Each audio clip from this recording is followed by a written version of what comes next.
السلام علیکم عزیزان. اینی خانم را که میبینین 83 سال است و در این حال در همین سن از مقطع دکترای خود دفاع کرده. آمال بن اسماعیل مسیح در سن 83 سالگی با موفقیت البته از رساله دکترای خود دفاع کرد. او در دوران جوانی عزیزان به بیماری سرطان مبتلا شد و نتوانست تحصیلاتش را ادامه دهد، اما پس از آن که در 68 سالگی سلامتی خود را دوباره به دست آورد، با اراده ستودنی از نو درس خواندن را آغاز کرد.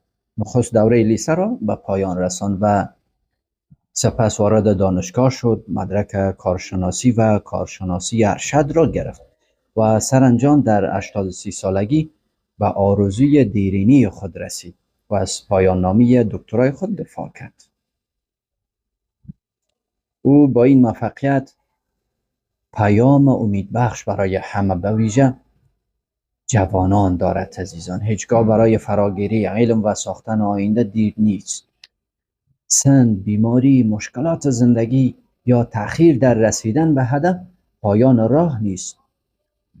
آنچه سرنوشت انسان را می‌سازد امید، اراده و استمرار در تلاش است. زیباست که انسان تا آخرین روزهای عمر در مسیر آموختن، رشد کردن و خدمت به جامعه گام بردارد. هر روزی که با نیت یادگیری و انجام کار نیک آغاز شود می‌تواند آغاز فصل تازه‌ای از موفقیت باشد. بله دوستان، کسایی که میگویند حالا وقت ما نیست، وقت ما سپری شد، زمان ما نیست، عمر ما رفت، فصل ما رفت، ما درس خواندن نمیتوانیم، به ذهن ما جای نمیشه، فرا گرفتن نمیتونیم، جذب درس را ذهن ما ندارد یا شرایط مناسب برای درس خواندن ادامه تحصیل را نداریم. برای اونا این ویدیو براشان پندآموز باشد، امید بخش باشه. عزیزان، شاید چی به زیبا میفرماید: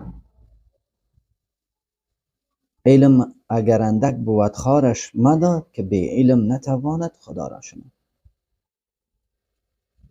و ز گهواره تا گور دانش بجوی.